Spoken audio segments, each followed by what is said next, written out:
Now, today's passage can be broken down quite readily into two parts, verses 1 to 8, and then from verse 9 through to verse 15. So let's get stuck straight in. Let's jump straight into those first 8 verses, where we see how God assures his people, who at this time are Abraham and Sarah.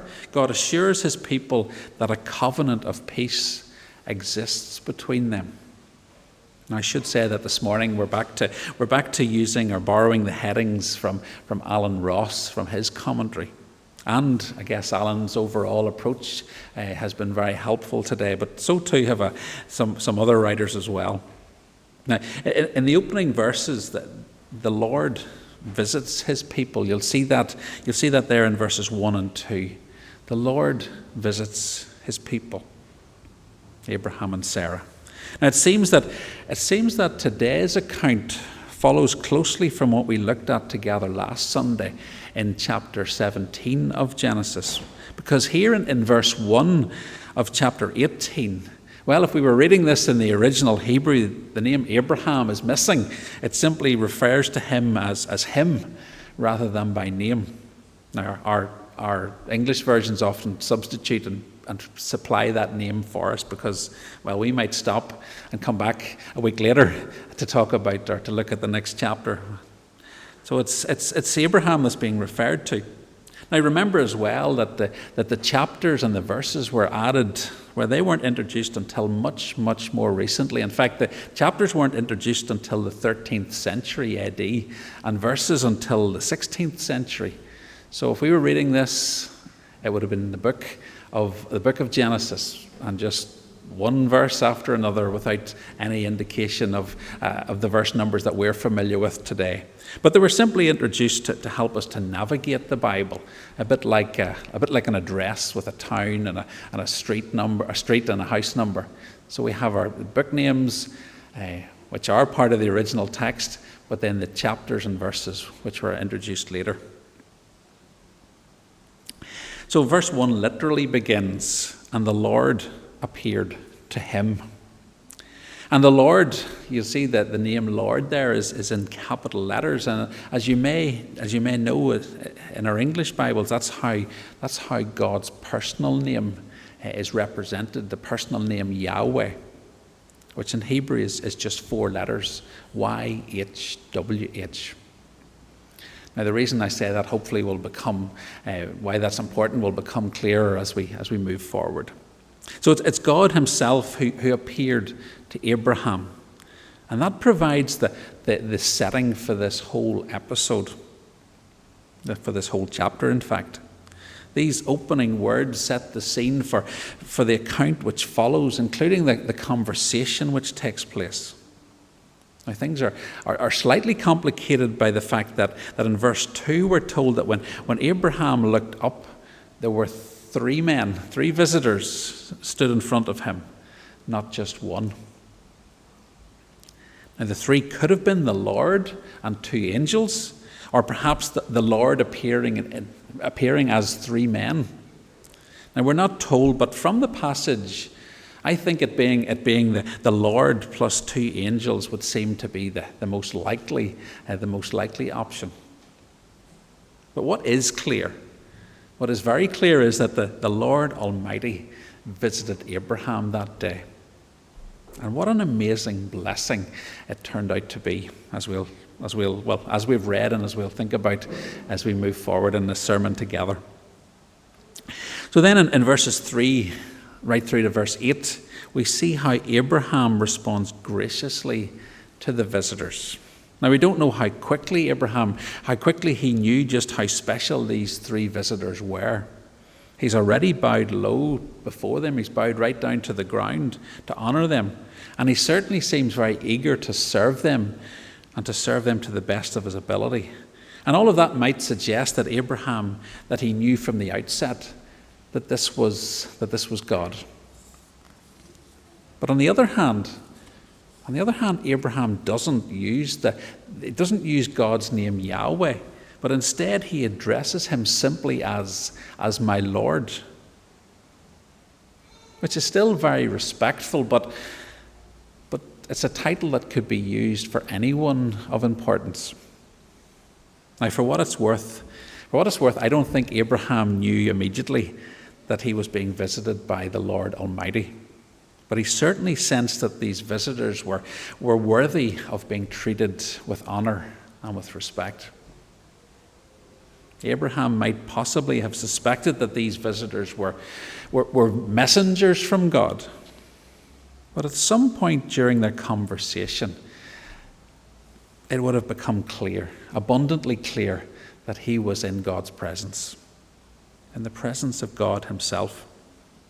Now, the crucial thing, what's crucial to this whole episode, is that the Lord Almighty shared a meal with Abraham. And sharing a meal with Abraham, well, that speaks of the intimate fellowship that the Lord wanted Abraham to experience with his God. Which is important because it's on the basis of such a close relationship that the Lord is about to promise again that Abraham and Sarah will have a son. It's on the basis of that relationship. Now, eating together indicated that those who shared the meal indicated that they were at peace with each other, which is why peace agreements in the ancient world were often arranged around a meal, arranged along with meals. And later on in the history of Abraham's descendants, this whole idea would have been, well, it was developed further, so that in Leviticus we have the instructions for what we call peace offerings. Peace offerings which included a meal eaten by the congregation in the Lord's presence, in the temple sanctuary, eaten to celebrate God's blessing, and especially the peace that they now enjoyed, the peace that they enjoyed with God as a result of the sin offerings which they had previously offered during that same ceremony, that same visit into the sanctuary. And later still, Jesus himself, when he introduced the meal that we call the Lord's Supper, notice that it is a meal which reminds us of the sacrifice which Jesus was about to make. A meal so that all who trust in his sacrificial death can experience the joy of knowing peace with God. Peace with God because our sins have been dealt with. And think too of the full fellowship with God that we will enjoy one day. The full fellowship with joy which awaits believers in the future. And how it's described in the book of Revelation, even in our call to worship this morning. Described like a banquet. It's described as the marriage supper of the Lamb. So you see, eating together has a long history of indicating peace. Peace between those who share the meal with one another. So this meal, here in Genesis chapter 18, even though it was much earlier in the Bible's timeline, it was much more than a communal meal between God and Abraham.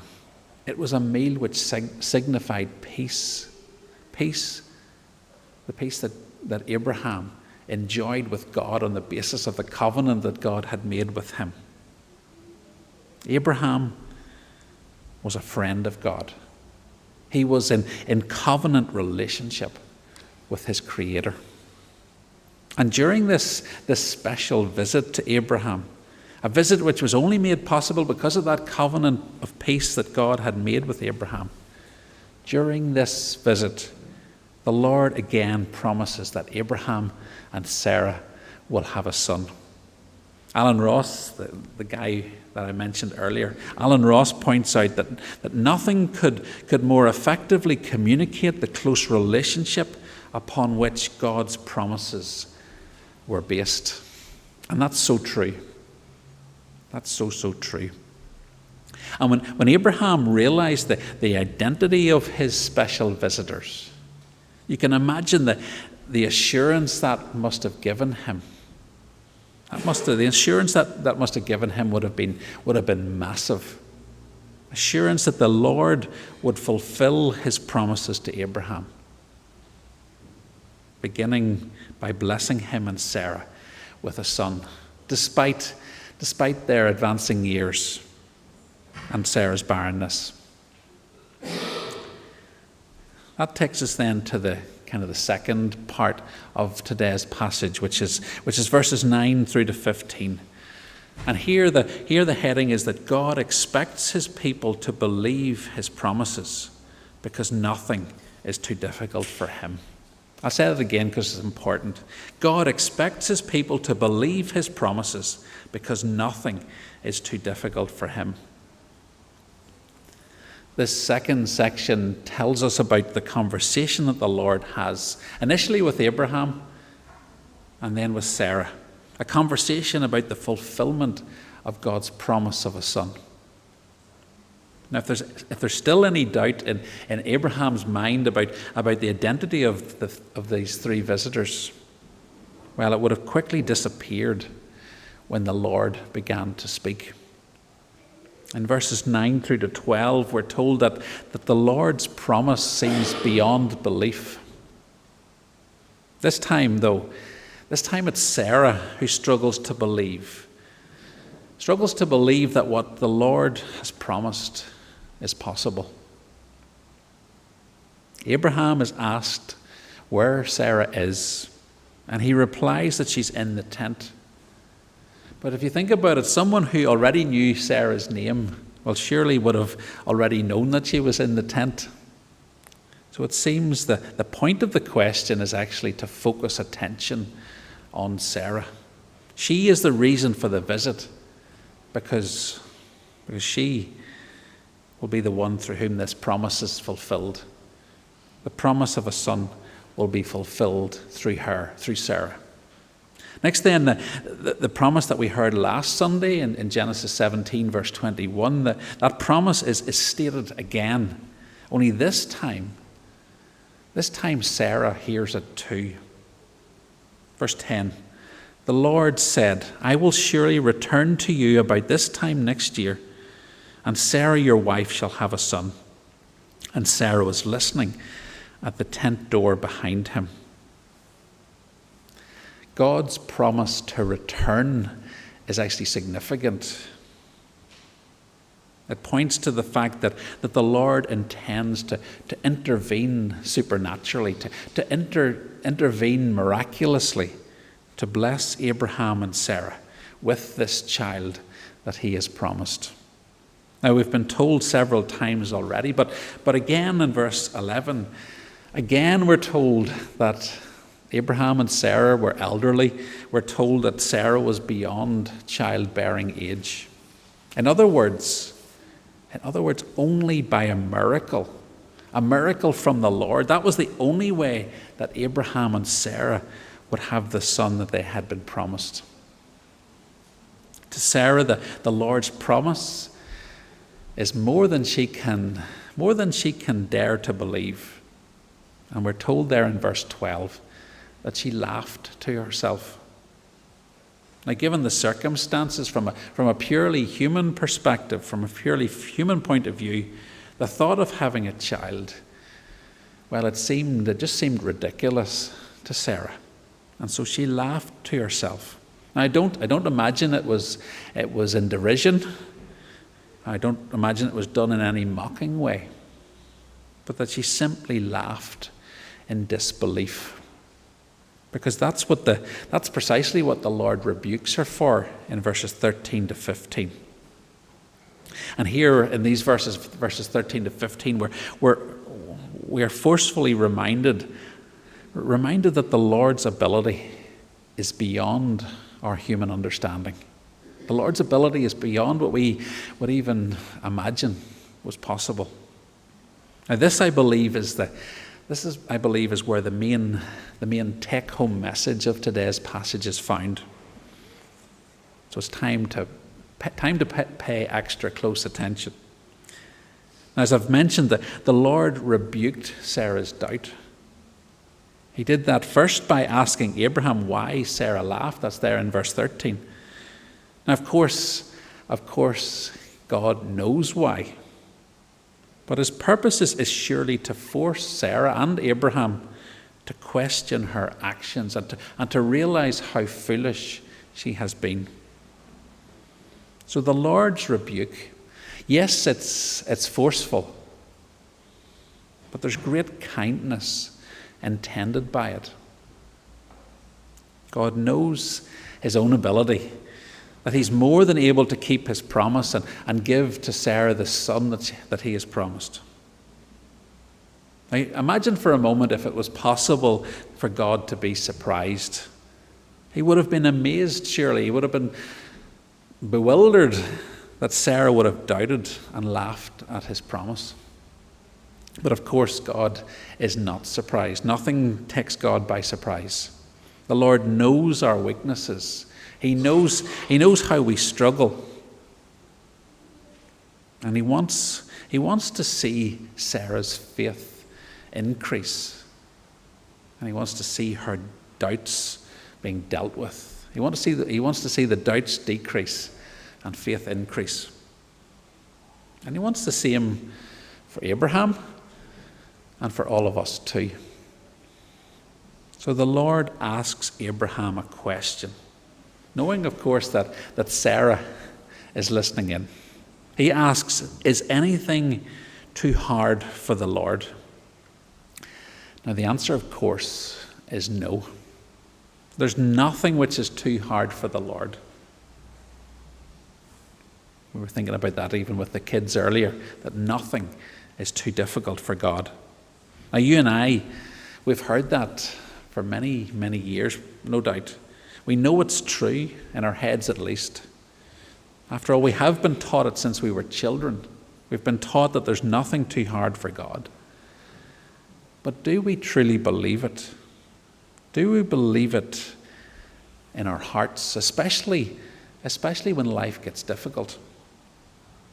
The Lord, just like with Sarah and with Abraham, the Lord wants to help us overcome our doubts so that our faith in his ability is not limited in any way.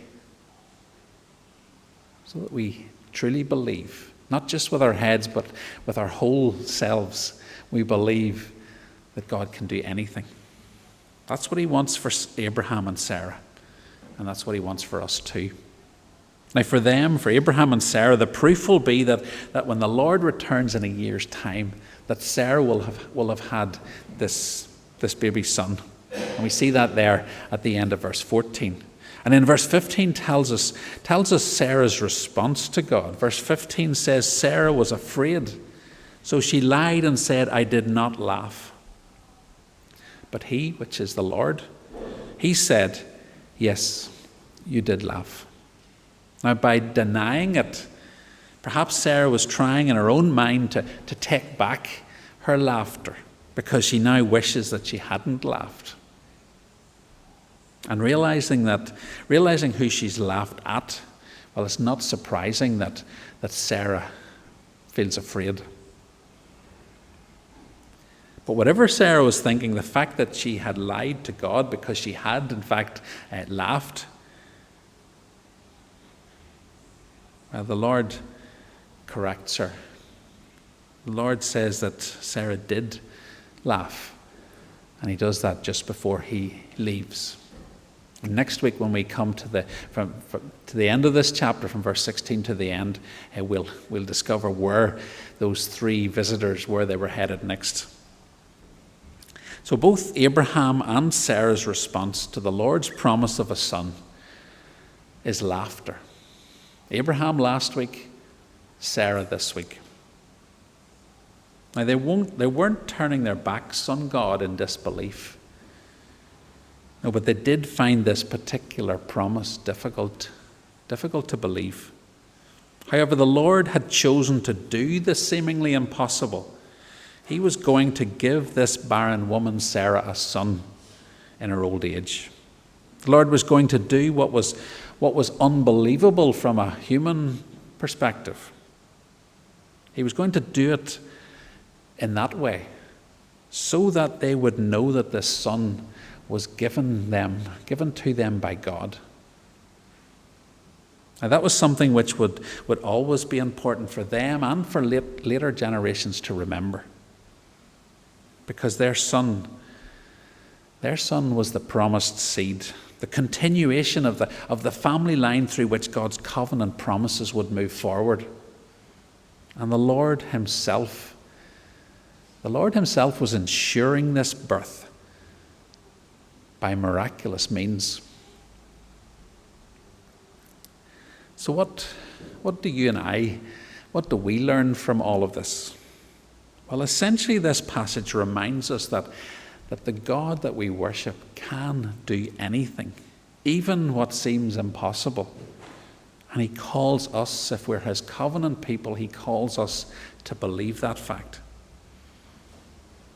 So you and me, if we're following Jesus, then we are being encouraged to believe that the Lord really can do anything. This promise to Sarah was the announcement of a seemingly impossible birth. And the same was true when an angel announced to a virgin called Mary that she was to have a son. Only for her, it would be without the involvement of any man. And that was even more miraculous. Now, Mary couldn't understand how that could be possible. But she took God at his word. And she believed. And through her, God provided the long-awaited seed, the one promised from the very beginning, the seed of the woman who would crush Satan. Now, you and I, we are called to have faith like Mary, to believe what seems impossible because it is promised by our God who has unlimited power. We are called to believe in the virgin birth. We are called to believe that Jesus lived a sinless life, and that he died a sacrificial death, that he rose from death to life, and he's now seated at the Father's side in glory, and that he will return one day as judge of all people. Now, none of those are things which happen ordinarily. All of them, humanly speaking, they all seem impossible. But we are called to believe them, and we can believe them because God can do the impossible. The God that we serve can do the impossible. I'm reminded, even as I speak, of Daniel's 3 friends about to be thrown into the fiery furnace, and they say to the king, "The God whom we serve is able to deliver us." The God of Daniel's 3 friends is the same God today. And he calls us to respond to him with faith. Faith in our great God who has shown us his sovereign power and authority over all things. Power and authority seen in his creation of the world. His power and authority seen in his ability to destroy the entire world with the flood. And in countless other ways too. Power and authority, which means that it is effortless for him to do even the impossible, to fulfill what he has promised. And it's his promises that make the difference. We can't go around blindly expecting that God will answer every prayer that we pray, but he is able to answer our prayers when they're in line with his plans and purposes. And in order to do so, he might well do the impossible. So let's pray to him just now. Let's bow together.